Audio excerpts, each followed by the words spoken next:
Bismillahirrahmanirrahim. Assalamualaikum warahmatullahi wabarakatuh. Yang saya hormati Ibu Rektor kita, Dr. Lilik Andriani, MSI. Yang saya hormati Wakil Rektor. Yang saya hormati jajaran Sivitas Akademik Universitas Muhammadiyah Magelang. Yang saya hormati jamaah kajian Jumat pagi. Dan yang saya hormati teman-teman semuanya. Innal hamdalillah nahmaduhu wa nasta'inuhu wa nastaghfiruh wa na'udzubillahi min syururi anfusina wa min sayyiati a'malina may yahdihillahu fala mudhillalah wa may yudhlil fala hadiyalah. Asyhadu an la ilaha illallah wa asyhadu anna Muhammadan abduhu wa rasuluh la nabiyya wa la rasula ba'dah amma ba'du. Pertama-tama, marilah kita panjatkan puji syukur kita kehadirat Allah Subhanahu wa Ta'ala yang telah memberikan rahmat, hidayahnya, serta kenikmatan yang alhamdulillah kita masih diberi kesempatan untuk kita berkumpul di acara kajian Jumat pagi pada kesempatan kali ini. Kedua kalinya, salawat serta salam kita haturkan kepada junjungan kita, Nabi Allah Nabi Muhammad Sallallahu alaihi wasallam, Nabi yang kita nantikan syafaatnya di yaumul akhir. Ketiga kalinya, izinkan saya untuk memperkenalkan diri. Perkenalkan, nama saya Nadia Latansa Laila. Saya mahasiswa Universitas Muhammadiyah Magelang, Prodi Pendidikan Agama Islam semester 5. Di sini saya sebagai pembawa acara akan menuntun jalannya acara pada pagi hari ini. Acara yang pertama yaitu pembukaan. Acara yang kedua yaitu inti, dan acara yang ketiga yaitu penutup. Memasuki acara yang pertama yaitu pembukaan, mari kita buka acara kajian Jumat pagi pada kesempatan kali ini dengan bacaan Al-Basmalah. Bismillahirrahmanirrahim. Acara yang kedua yaitu acara inti yang akan dibawakan oleh Ustadz kita, Kiai Muhammad Soleh. Kepada Ustadz Kiai Soleh, saya persilahkan. Assalamualaikum warahmatullahi wabarakatuh.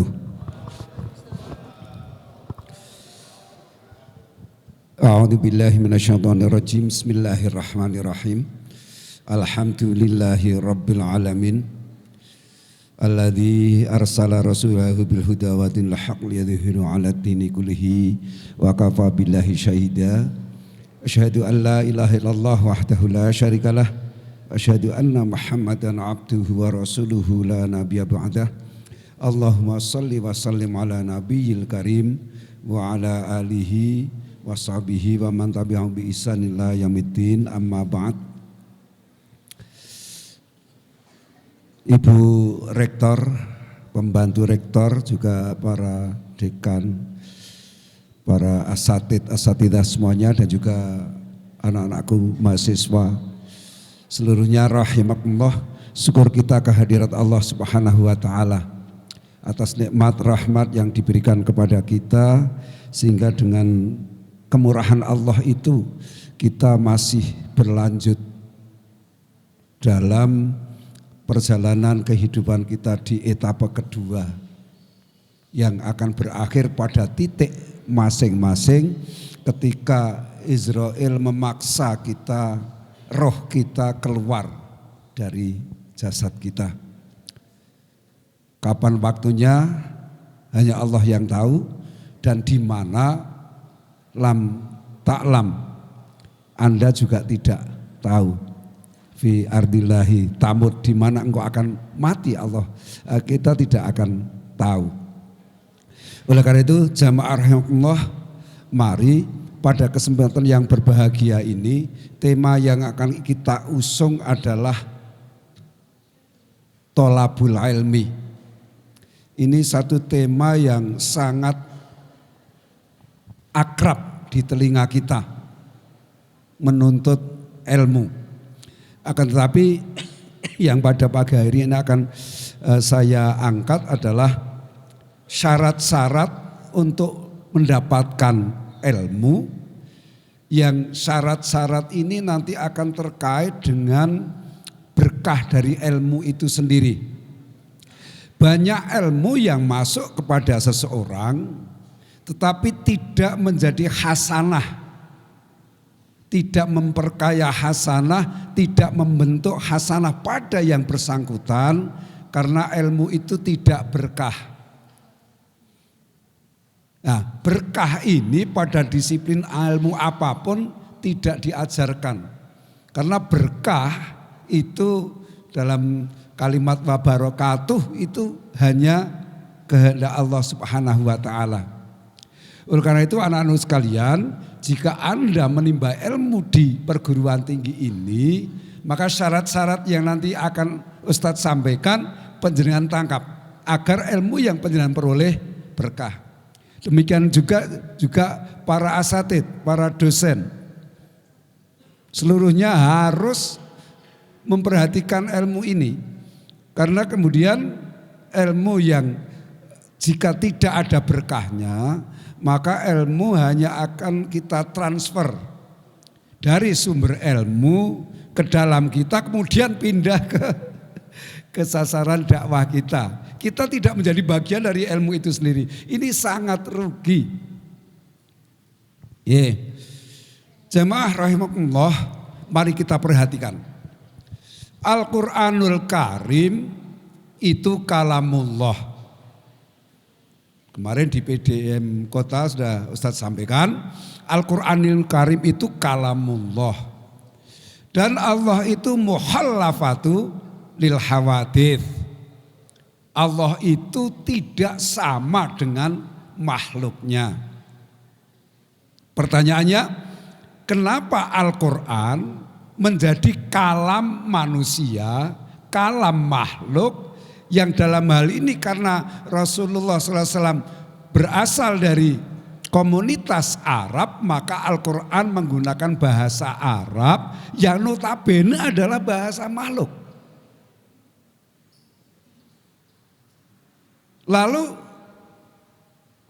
muhalafatul hawadith, Allah yang tidak akan pernah sama dengan makhluknya dalam segala hal, itu harus merubah Al-Quran dari bahasa kholik. Ibu itu mungkin kalau tidak salah dari bahasa kholik menjadi bahasa makhluk. Karena kalau Allah menyampaikan Al-Quran masih dalam bahasa kholik, maka kecuali tidak bisa dipahami, manusia secara materi tidak akan mampu menangkap, tidak akan kuat. Buktinya sering Ustadz sampaikan, ketika Nabi Musa kepingin melihat Allah, kemudian Allah, lihatlah gunung itu, aku tempatkan sebagian zat kecilku di gunung itu, selesai gunung itu. Wa kharru sujada. Kemudian baru Nabi Musa sadar. Nah, ini kalamullah.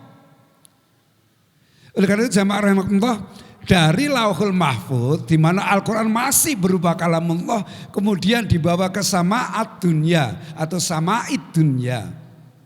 Itu oleh Jibril dirubah menjadi bahasa Arab itu, agar manusia bisa mengetahui. Oleh karena itu kemudian kita mempelajari bahasa Arab itu menjadi berhukum wajib.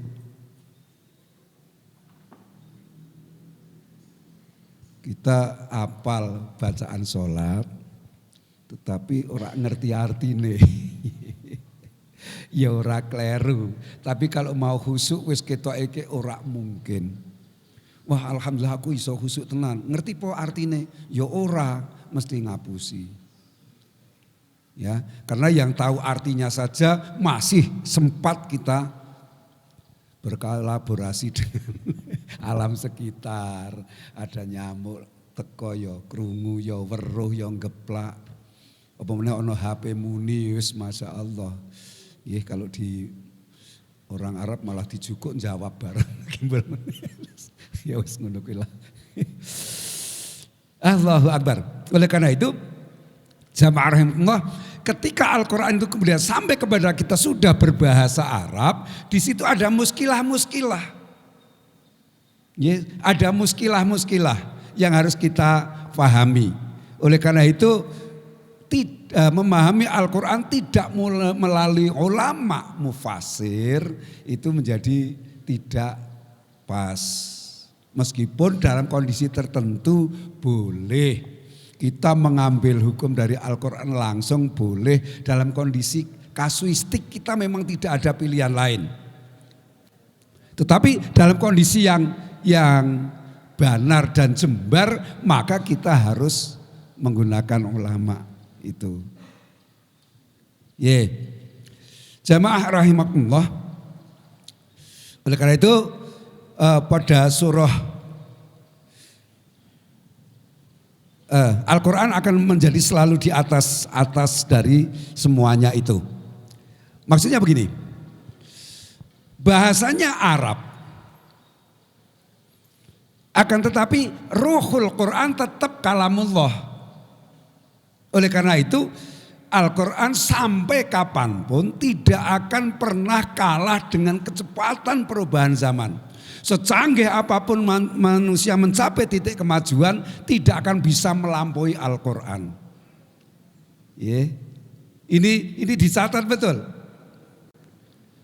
Satu contoh sederhana, ketika kita memaknai watu kalimuna aidihim, itu dulu dimaknai bahwa tangan akan berbicara. Di akhirat itu. Watasyadu arjuluhum dan kaki akan menjadi saksinya. Belum sampai di akhirat. Di kepolisian sidik jari sudah jadi barang bukti. Sidik jari. Ini tuh kalumuna aidihim. Adik-adikku mahasiswa kamu harus sampai ke tingkat itu. Jangan mengpodowe karo ra jelas. Ya, kalau ada muskilah tanyakan kepada asatid penjenengan. Penjenengan jangan negatif saja, jangan pasif maksud saya. Penjenengan harus banyak bertanya jawab dengan para dosen. Para dosen juga harus siap. Karena kadang pinter-pinter mahasiswanya loh. Kita ndelok Google wegah. Iku semangat banget. Dulu saya punya teman hanya persoalan alat-alat informasi, orang ngerti ono teletext waktu semono gurune ngajal. Ndak ora ono tek-tekan kira ono. Padahal anak-anak muridnya membaca di Google. Itulah. Maka tanaman demikian secepat apapun tidak akan pernah sama. DNA misalnya, kita sampai sekarang DNA. Wis puncak meneh itu. Itu di dalam surah Fussilat misalnya, di situ ada wasyahidu alaihim sam'uhum wa absaruhum wa juluduhum itu. Dan nanti akan menjadi saksi bagi mereka adalah pendengaran mereka. Makanya jejak digital 2014 konangan saiki. Judek to kae bocah. Itu 2014. Maka penjenengan membuat jejak digital itu hati-hati. Wae karo padha-padha menungso wis mumet kae bocah. Si calon wapres itu. Atau saya cetha to kuwi. Apalagi nanti di hadapan Allah, enggak cuma jejak digital, jejak-jejak wae ada di sana nanti. Karena apa jamaah rahimakumullah? Sam'uhum wa basaruhum, pendengaran kita dan penglihatan kita, wa juluduhum. Saya diceritani oleh ahli DNA itu ternyata ketombe. Ya, jika seorang korban itu meninggalkan ketombe bisa ketemu DNA-nya. Jarine ngono kuwi mbuh tenan mbuh ora kuwi. Ono antem mortem dan sebagainya. Mas, wallahu alam. Itu semua ada di dalam Al-Qur'an. Karena apa? Al-Qur'an ini bahasanya ini memang Arab, bahasa makhluk. Akan tetapi ruhnya tetap kalamullah. Dan jamaah rahimakumullah, nanti yang akan menjumpai kita di akhirat nanti menjadi syafi' kita juga adalah Al-Quran yang di Lauhul Mahfuz. Itu mantap kita. Makanya ada doa Allahumma annis wahsyati fi qabri. Ya Allah jadikanlah Al-Quran ini sahabatku di kuburku. Di barzahku. Karena yang akan menjadi penerang diantaranya itu. Jamaah rahimahullah, itu satu contoh. Oleh karena itu kemudian kita harus mafhum betul bahwa seorang muslim itu harus menguasai Al-Quran itu.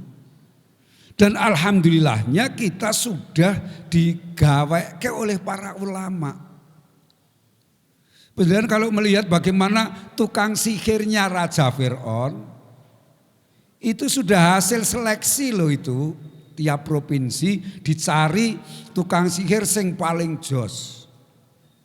Tiap provinsi di Mesir dulu itu ditemukan ada sekitar 70.000. Oke itu kuwi.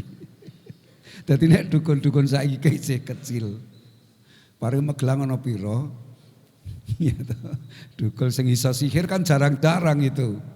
Karena sihir itu bisa merubah pandangan manusia. Nah, maaf ahli gendam itu juga ahli sihir itu. Maka panjenengan digendam ya sing tenang baik dan jangan lihat apa matanya. Karena banyak ahli sihir itu melalui mata. Delok matane nanti apa-apane jaluk. Bekakas jaluk apa ya kuwi. Itulah jamaah rahimahullah. Oleh karena itu mari sekali lagi pelajari Al-Quran ini. Dan ini ya ora semangat kok ya karo ngaji. Masa UMM yang semene. Iya, karena apa? Urusan-urusan Allah itu masih dianggap sepele. Urusan-urusan roh yang akan menjadikan ia selamat dunia akhirat itu masih dianggap sepele. Yang masih dikejar urusan jasadiah itu loh. Ikan orang ngaji kemana enggak sarapan paling. Olahraga kan. Sesuatu yang sajane ecek-ecek. Ruh kita yang memberontak itu nanti. Jamaah rahimahullah. Ada 6 syarat. Nanti adik-adikku dicatat karena engkau akan ditanya oleh dosen pendidikan. Ada 6 syarat seseorang untuk memperoleh ilmu secara lengkap. Maksudnya ilmu tekstualnya, materinya, juga ilmu barokahnya. Kasarannya begini, ilmu kognisinya sampai pada afeksinya. Kognisi hanya bersemayam di otak dan tidak akan pernah membentuk sikap mental. Yang akan membentuk sikap mental adalah yang turun ke hati menjadi afeksi. Yang kemudian akan melahirkan psikomotor tanpa disadari. La fikrin wala ilmin wala amarin. Tidak diperintah, tidak dingelmoni, tidak dipikir. Jadi akhlak kita. Oleh karena itu untuk menjadikan akhlak kita menjadi baik, satu-satunya jalan buang semua pikiran-pikiran jahat, pikiran-pikiran buruk dan masuki diganti dengan pikiran baik. Anda pasti jadi baik. Tetapi jika Anda berniat saya mau jadi baik, ilmu itu baru di sini ya nanti ya temporel lah. Lebar ngaji api ini jemuahan ke hilang meneh. Yang sering saya buat contoh ya bapak-bapak yang Jumatan itu habis ngaji mubaliknya menjelaskan tentang hikmah infak di masjid. Biasanya 5.000 menjadi 20.000. Tapi Jumat berikutnya karena pengajian Ustadz wis lali ya balik 5.000 meneh. Itu wis ngono kuwi. Nanti beneran lah ngerasake sendiri. Guyu. Oh jebul kok koyo ngene. Itu masih di wilayah kognisi. Oleh karena itu adik-adik kita yang hifdzil Quran, yang hafal Quran itu harus murojaah terus menerus. Karena hafalan adalah kognisi yang mudah lupa. Apalagi kalau sudah kepala 6 naik seperti ini, setiap ada ayat yang akhirnya sama nanti mesti baliknya sama. Illaladina amanu wa amilus solihati, dari watini menjadi wal asri. Ngarepe ke sabihis mburi iso dadi surah yang di situ ada fujuroha wa taqwaha, itu menggoknya di situ. Oh ngarepe mau ki Pak sabihis kok mburi dadi. Walaili piye itu itu ngekek mengalami kira-kira. Ini kalau sudah, makanya Anda yang sedang cerdas-cerdasnya adik-adik mahasiswa, Anda tidak hanya menerima tekstual ilmu itu dari asatid panjenengan, tetapi Anda akan mampu memikir, memperluas, memperdalam, kemudian juga membandingkan. Itu adalah tugas panjenengan. 6 itu yang pertama.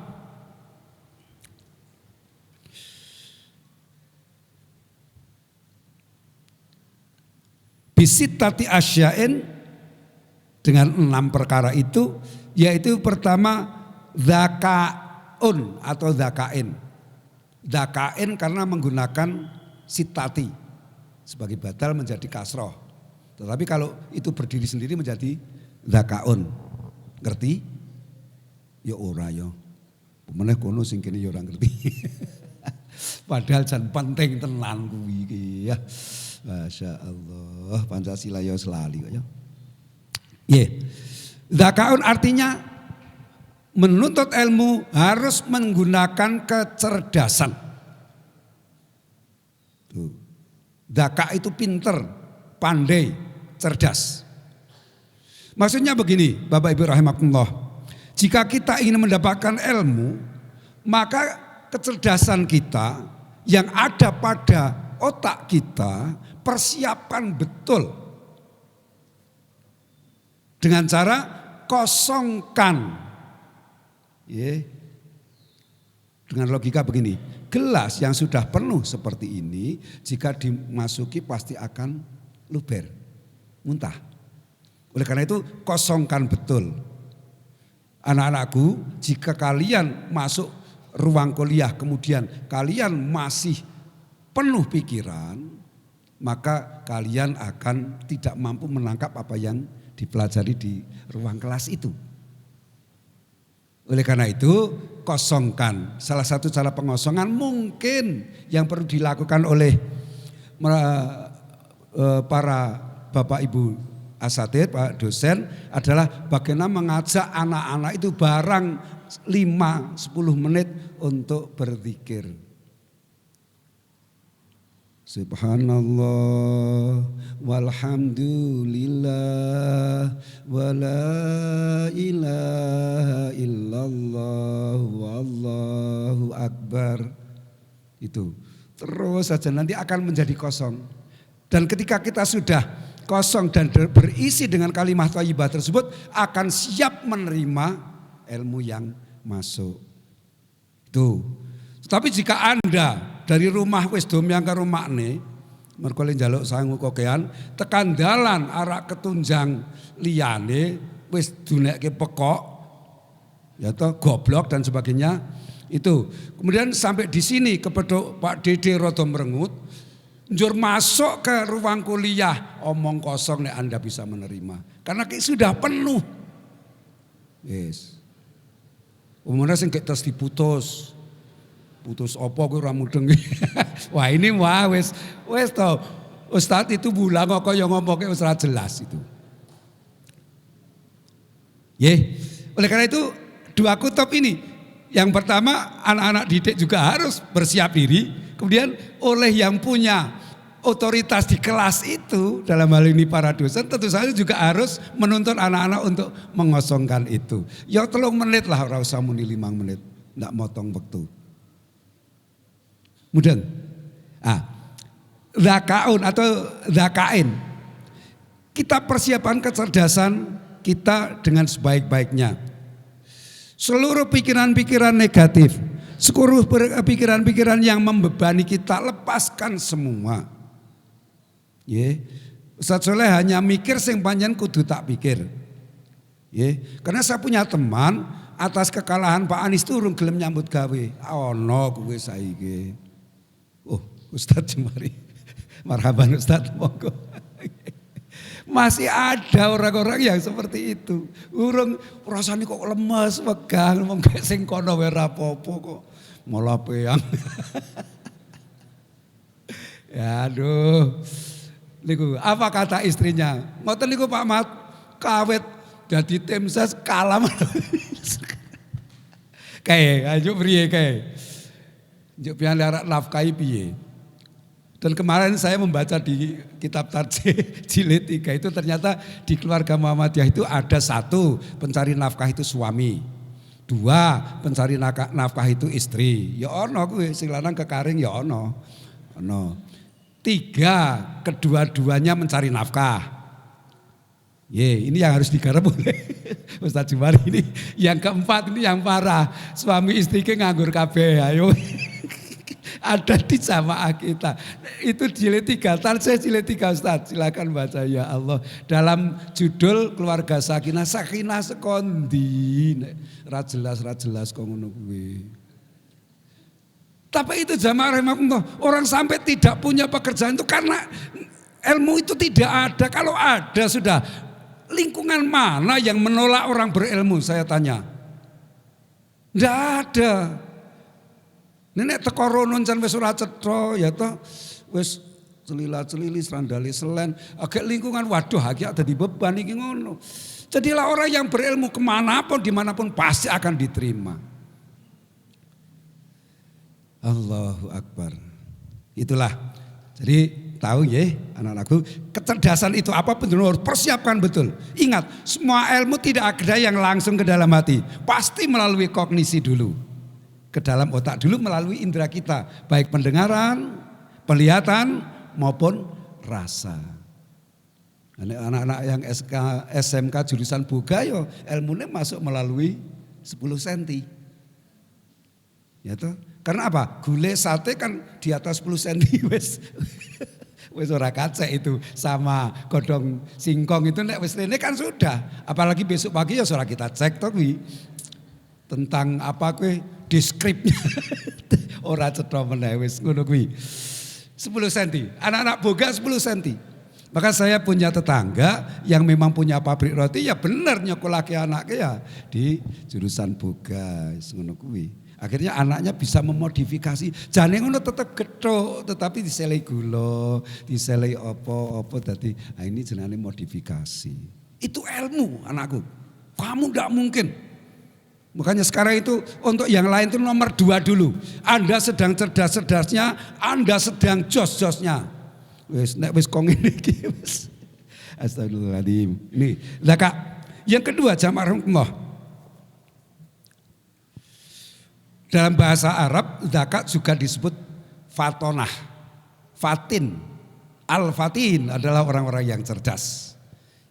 Orang cerdas itu tidak lebih dari pandai.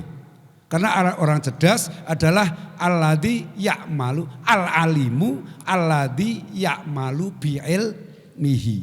Orang cerdas adalah orang yang berilmu kemudian mengamalkan ilmunya. Pada tataran aplikasinya Ustadz sering membuat contoh. Nek seleh ember itu disawang ya kepenak digawe liwat ora nyagoli.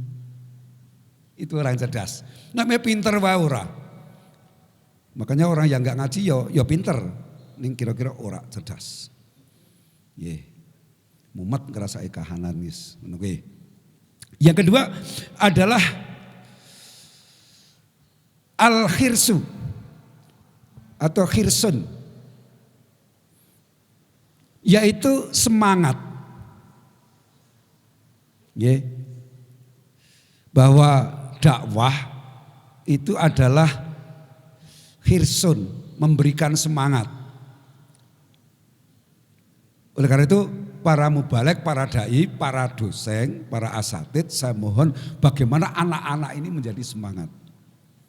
Panjenengan buang dulu status mereka sebagai generasi milenial sing angel kandhanane. Generasi milenial sing ora gelem prihatin. Panjenengan jangan coba-coba cerita zaman kuliah panjenengan, mereka tidak akan menanggapi. Karena mereka tidak alami. Apalagi zaman kuliahnya Bu Ito wis ora dadi-dadi yo. Malih midunekke niku mung ora ndek dhuwit kuwi ngono kuwi. Saya kapok cerita kok ngono kuwi. Dulu itu saya itu sekolah itu jalan dari Kalianggrek sampai Magelang. Padune ora ndek dhuwit kuwi ngono kuwi karo lunga. Jangan koyo sudah. Itu memang seperti itu. Sekarang real yang panjenengan hadapi di hadapan panjenengan adalah sodoran dari orang tua mereka untuk dirubah menjadi anak yang baik. Sudah. Satu contoh sederhana, SMK Mutu Bandungan yang sekarang siswanya ribuan itu bukan kemudian siswanya baik-baik, enggak. Ada siswa-siswa yang saya anjurkan untuk menjadi kelas bengkel. Tapi nek gurune wis entek nalare kan sudah, mau diapakan lagi? Maka itu tidak dikeluarkan. Kan mengeluarkan mereka kan sebetulnya enggak boleh, wong kita memang disuruh merubah anak enggak baik jadi baik. Ngoten. Anda juga mau dirubah. Nek wis sing kene niat dirubah kan gelem merubah kan selesai sakjane. Sakjane gamping. Nah itu SMK Mutu, itu Bandungan itu kerjasama kali pondok pesantren. Jika anak ini memang sudah tidak bisa diperbaiki, kemudian diserahkan ke pondok pesantren. 3 bulan. Outputnya balik ke situ, sudah taklim muta'alim. Karena di pondok pesantren diajarkan taklim muta'alim yang sedang saya baca ini. Itu. Bahkan ada yang kemudian mau neruskan mondok saja. Ya sudah monggo kemarin statusnya baru dikeluarkan. Wow. Jadi sudah mentok itu. Terus ditokke malah dadi apik pun dadi santri. Coba ayo. Bapak Ibu dosen. Pandangilah mereka sebagai malaikat-malaikat kecil yang harus kita bimbing menjadi Jibril, menjadi Mikail dan sebagainya. Akan asik kita. Makanya itu khirsun, seorang mubalik, seorang asatid, seorang guru, seorang kiai harus menumbuhkan semangat. Hathun nas alal khairi wal huda, mendorong manusia untuk menuju kebaikan. Ustaz Dedek misalnya penjenengan mentok, lemparlah satu pemikiran, satu gagasan tentang Al-Quran. Kan kuasa merintah. Ustadz kan kuasa merintah. Sing merintah diperintah wes golek ora karuan. Kumpulkan ayat-ayat terakhir yang dengan bunyi la'alakum tatakun ngono wae wis do bingung ngono wae kok kentekan. Nek Anda kehabisan bahan lagi sinjan ngaji panjenengan. Tuh. Dan ini perguruan tinggi Muhammadiyah yang harus selalu berbasik Al-Qur'anul Karim dan Al-Hadis. Tuh, wah wis oke banget sajane. Nggih, sajane dosennya oke mumet, ngono kita lempar tugas kepada mereka, carilah, kumpulkan pada Al-Qur'an, akhir-akhir ayat yang dan sebagainya, banyaklah. Kumpulkan ayat-ayat, huruf-huruf yang digunakan untuk mafatihus suwar, ada alif lam mim, ada kaham, ya ain son dan sebagainya. Kemudian, kok cepet banget. Kemudian baru dilempar pertanyaan yang kedua. Untuk apa Allah melempar ayat yang tidak bisa diartikan oleh manusia ini? Padahal Al-Quran tujuannya untuk keselamatan manusia dunia akhirat. Apa nggak Allah melempar itu? Akan wis suwi juang entek. Nyenengake saja dadi guru, nyenengake temenan. Asal kita memang menjadikan mereka itu bagian dari kita. Anak aku siap nggih menjadi bagian-bagian dari Ananda dosen. Seneng tenan nek wis ngono kuwi. Itu khirs. Makanya jangan berhenti kita untuk menyemangatkan anak-anak kita untuk belajar. Dan jika kemudian mereka kita dapati sedang mendapati masalah, dekatilah bapak-bapak, ibu-ibu, dekatilah. Kamu saya lihat kok raine ra cethoke ono apa. Nah, itu kemudian kita menjadi problem solving. Waduh nyenengake tenan. Dan itulah tugas kita yang utama. Gusti Rasul itu subhanallah. Kalau kita pelajari beliau sebagai guru, ya Allah, sampai dewasa orang itu yang ketika kecil burungnya mati, kemudian sowan Kanjeng Nabi, ya Rasulullah, Anda kan utusan Allah, tolong burung kecil ini hidupkan, ngono kuwi. Itu Nabi apa aja ngawur, Nabi kan manusia cilik, enggak itu sampai dewasa anak itu Nabi masih sering bercanda, priye manuk umprite itu. Jadi menyenangkan kan Nabi di dalam mentarbiyah anak. Ya. Kemudian yang ketiga, wastibarun, yaitu sabar. Menuntut ilmu itu sabar. Jika istijal ke susu, maka tidak akan mampu menangkap zahiriyah dan ruhul ilmu itu sendiri. Oleh karena itu butuh kesabaran. Dan untuk itu Imam Syafi'i memberikan contoh durasi malam yang dimulai dari maghrib sampai subuh beliau bagi menjadi 3. Lis sholah untuk sholat, lil ilmi untuk belajar, lanjut li rohati untuk istirahat. Di Muhammadiyah ini sering ngoyak turu gasik, men tahajude ora. Ya, tapi ya mengoleh tahajudku ilmune ya mentok, wis ngono kuwi. Kemudian ia mau ke surga dengan tahajud ning bodho, ya wis payah kan. Sing paling jahat adalah jahilun mutanasikun, bodho nang ketok khusyuk. Wah, akeh sing manut. Ketok khusyuk is paling nyenengake ya toh. Berapa sih mahalnya koko? Nek kupluk Unimar apa ayu. Dadi wong khusyuk, wah wis ubel-ubel, wah wis sesuatu padahal jahilun mutanasik itu kata Imam Izzuddin. Jamaah rahimakumullah.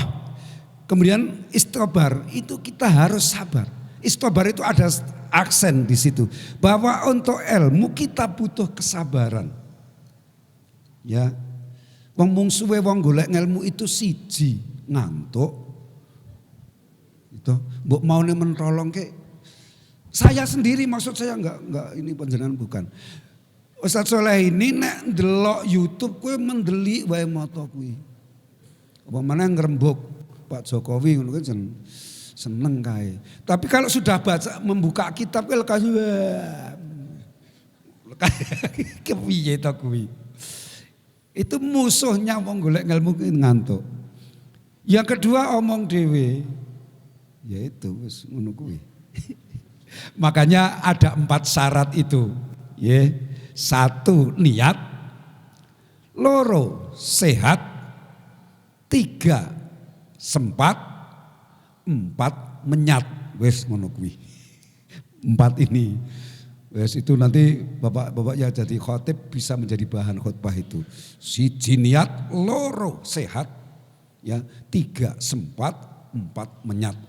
3 ke ono kabeh ora menyat tetep nonsen itu wis. Sabar. Dan luasnya dada akan paralel dengan keluasan ilmu. Atau dibalik, orang yang ilmunya luas pasti akan ausa'u sadruhu. Atau ausa'u sadrihi, ia akan menjadi luas dadanya. Istobar. Alamahinatin wabaliyatihi. Baik oleh ujian, imtihan, maupun baliyah, musibah yang akan diterima. Tapi kita ini ya priye ya.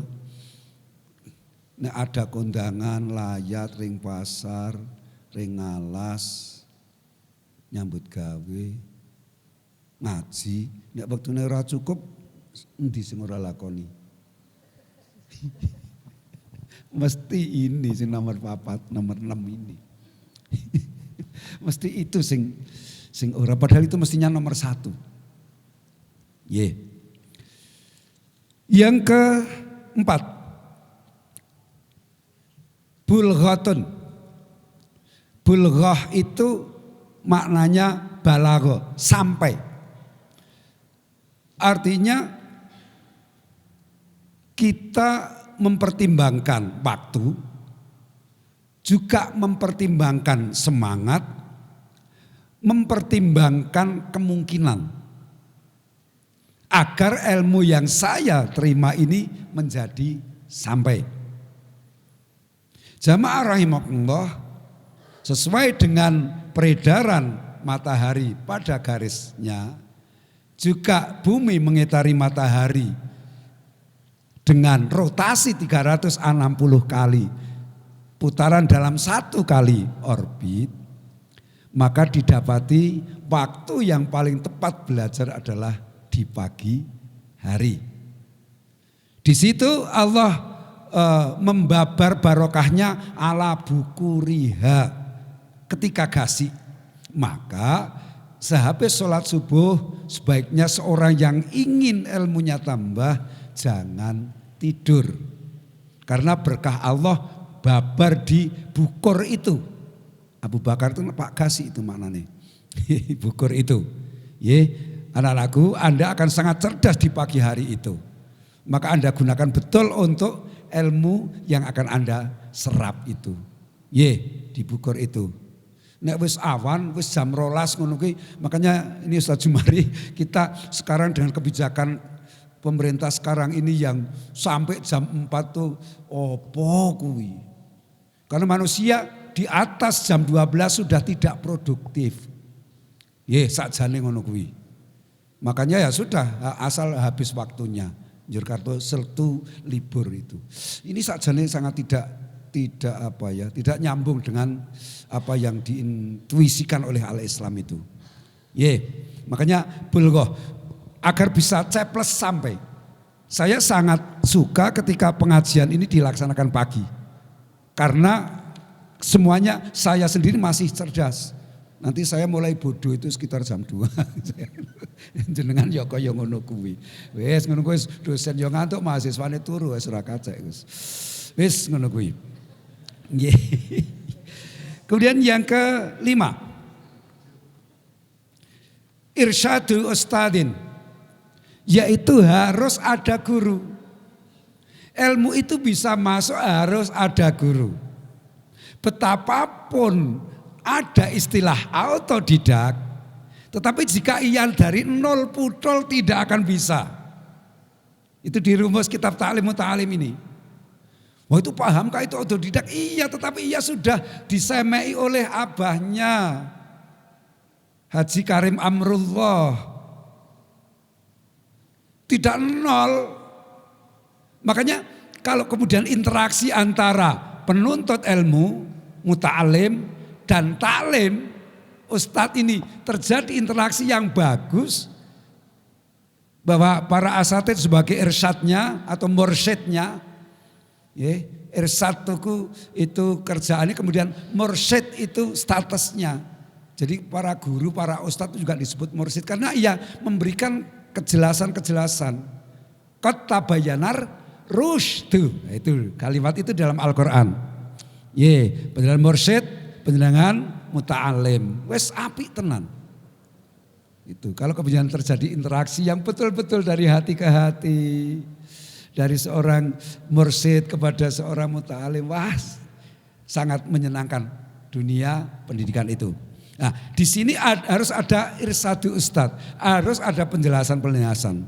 Penjenengan membeli kitab ini, niki nek tuku sing terjemahan itu 175.000. Ta'lim ini. Tetapi nek kitab kuning 20.000. Tuh. Kan makanya Ustadz paling seneng pakai kitab kuning karena apa? Murah. Tafsir yang paling mulai ya Jalalain memang sak jilid. Garis-garis besar saja. Mulai Ibnu Katsir, mulai Al-Maraghi, waduh wis larang-larang regan yo sing murah wae. Dari ilmu yang murah ini dan nuwun sewu, untuk kitab-kitab turos sudah menjadi keputusan dunia itu. Untuk kitab-kitab turos warisan para ulama, baik yang sudah dicetak dan punya nama besar atau yang masih berupa artefak, itu sudah tidak harus memikirkan royalti. Jadi kitab ini dikarang 1000 tahun yang lalu, wis ora pikiran untuk membayar royalti, itu sudah menjadi keputusan, namanya seperti itu. Jadi di sini ada irsyad, makanya anak-anakku, penjenengan tidak sekedar menerima beliau-beliau para dosen atau yang lain itu sebagai pengajar, tapi hendaklah penjenengan menerima sebagai pendidik. dalam kalimat Rabbun, yaitu pemeliharaan Allah kepada makhluk, maka seorang pendidik disebut murabbi. Dalam kota bayana rusdu, maka seorang pendidik disebut mursyid. Wis kaya ngono kuwi. Oleh karena itu, jika itu kemudian terjadi sangat indah. Jamaah rahimahullah, maka keberadaan ustadz menjadi sangat penting. Tidak mungkin seorang asatid mau memberikan ilmu secara detail secara keseluruhan, tidak mungkin. Oleh karena itu, mahasiswa dalam hal ini peserta didik yang harus menggali, memperdalam, memperluas, memperkaya. Wis ngono kuwi. Di hasanah yang ada. Makanya panjenengan jangan takut untuk menyampaikan pertanyaan nggih. Nggih. Tadi ada yang berlatih menjadi protokol, wis jos tenan. Wis engko nek ana sing elek-elek jawab bae, sesuk ganti kowe ngono wae. Biasanya wong sing ora main itu malah berkomentar. Ya kaya ngomentari Messi ke lho. Gerek ngene wae kok goblok ngono ki. Sampeyan iso apa? Ya ora ngono ki. Ini paring warek serangan itu Ustaz Jumari. Sudahlah, saya wis ngono kuwi. Aduh, Allahu Akbar. Yang ke-6. Watul zaman. Yaitu panjang waktu. Maksudnya kalau Islam itu pendidikan tulul hayah, sepanjang hidup, long life education. Karena sampai pada menjelang ajal pun masih harus dididik, yaitu dengan dituntun bi kalimatillahi la ilaha illallah, itu agar bisa menggapai husnul khatimah. Labuta mintu li zamanin hatta yahsilal ilma. Maka boleh tidak labuta itu bahwa kita harus senantiasa dalam kondisi belajar. Kalau Ustaz Soleh menggunakan analogi hujan. Ini yang sering saya sampaikan. Hujan anak-anakku itu dititahkan oleh Allah dari air laut yang kemudian mengalami sublimasi, mengikuti awan, kemudian dibawa angin sampai di pegunungan, kemudian turun ke bumi. Itu idealnya seperti itu. Tetapi apakah hujan selalu ideal? Tidak. Ada hujan yang kecewa, baru saja naik sampai di awan sudah disuruh turun, turun ke laut lagi. Itu kan kaya ora kanggo gawe. Maksudnya ketika kita akan belajar, ternyata ketika kita akan mengajar, ternyata sing arep diwulang malah luweh pinter. Sama halnya hujan turun di laut. Kok luweh oke. Ya sudahlah, sekarang saya yang belajar. Gusti Rasul juga seperti itu. Ketika beliau mengajarkan bagaimana menanam kurma, ya para sahabat sing ahli tani ya guyu kabeh. Nggih mboten ngoten niku kanca. Nandur ngoten niku ya mboten metu kok. Baru kemudian antum a'lamu bi umuridun. Ya waduh Kanjeng Nabi. Sudahlah, aku yang belajar sekarang. Tuh, Kemudian ada hujan yang sampai di gunung, tapi oleh Allah diturunkan nonggon watu. Lagi ora setuju. Nah, ini ibarat kita mau mengajar, tapi sing diwulang iku kenene wis kebek. Dadine mbantai, atos lan ngomyang. Sudahlah, ngalir saja mencari yang lain.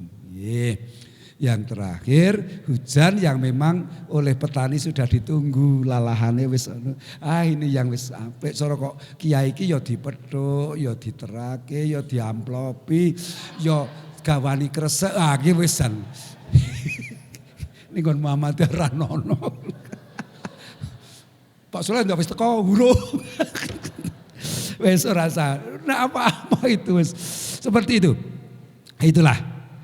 Tetapi ketika hujan ini dinaikkan ke langit dengan kalimat Allah a'antum anzaltumuhu minal muzri am nahnul mungzilun, kamu yang menurunkan atau aku. Hutan ini kemudian seluruhnya kembali ke laut. dengan waktu yang berbeda-beda. Ketika mereka bertemu, sing ngenteni suwi kan sing wis nang laut, sing munggah yuk medun kuwi. Sing rada cepet sing tiba nang watu terus ring kali medun rono. Sing suwi sing liwat petani, liwat mata air. Nang kono dongengi dadi uyuh barang lho kuwi. Kok suwi to tekan kene aku dadi uyuh barang. Itu loh. Ya Allah, aku nyehatake menungso. Aku jadi air mata malahan. Wah ceritane ramen tekan kono kuwi. Itulah ilmu jamaah rahimakumullah. Anda harus memperluas itu dengan kauni yang digelar oleh Allah Subhanahu wa taala. Bapak Ibu rahimakumullah, demikian yang kita kaji pada pagi hari ini. Ada 6 syarat kita untuk mendapatkan ilmu yang total, yaitu ilmu kognisi juga masuk kepada afeksi, dohiron, wabatinan. Mudah-mudahan kita menjadi alamah-alamah yang utama. Amin ya rabbal alamin. Kurang lebihnya mohon maaf. Assalamualaikum warahmatullahi wabarakatuh. Alhamdulillah kita sudah berada di penghujung acara. Semoga apa yang diberikan Ustadz kita bermanfaat untuk kita semuanya. Memasuki acara terakhir yaitu penutup. Mari kita tutup acara pada pagi hari ini dengan bacaan Al-Basmalah dan doa kafaratul masjid. Bismillahirabbil alamin. Subhanaka Allahumma